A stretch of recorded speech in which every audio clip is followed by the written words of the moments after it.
Assalamualaikum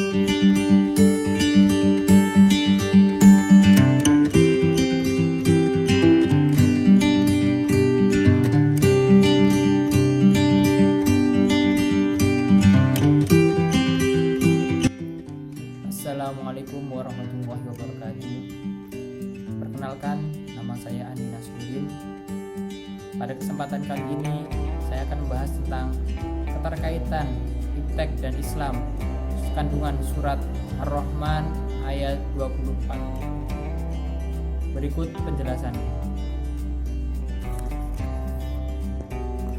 Kapal adalah kendaraan pengangkut penumpang dan barang di laut. Selama berabad-abad, kapal digunakan oleh manusia untuk mengarungi sungai atau lautan yang diawali oleh penemuan perahu. Biasanya, manusia pada masa lampau menggunakan kano, rakit, ataupun perahu. Semakin besar kebutuhan akan daya muat, maka dibuatlah perahu atau rakit yang berukuran besar yang dinamakan kapal. Seiring berkembangnya teknologi navigasi, teknologi perkapalan pun berkembang pesat di dunia Islam. Teknologi perkapalan merupakan kekuatan industri dunia terbesar di abad pertengahan.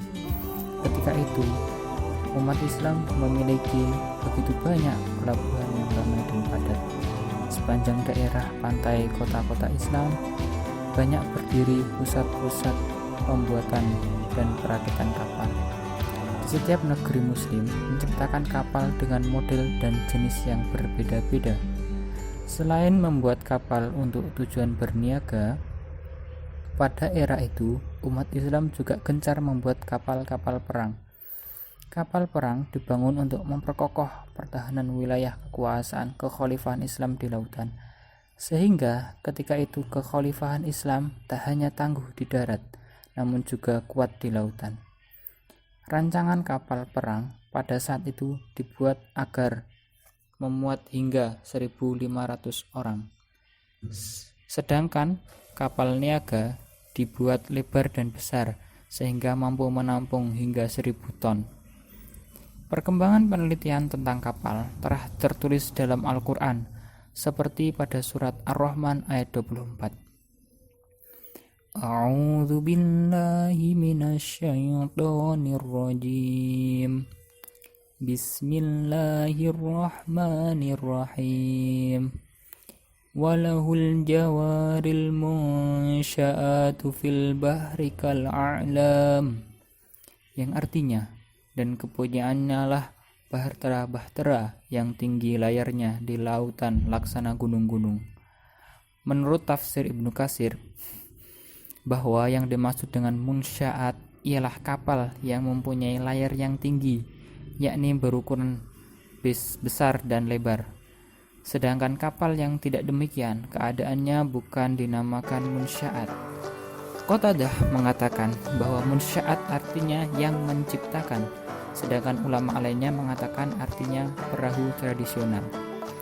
Kal a'lam, yaitu seperti gunung-gunung pemandangannya karena besar dan tingginya, dan karena apa yang dimuatnya berupa barang-barang dagangan dan barang-barang kebutuhan yang diekspor dan diimpor dari suatu kawasan ke kawasan yang lain, dari suatu daerah ke daerah yang lain, dari satu benua ke benua yang lain untuk keperluan manusia.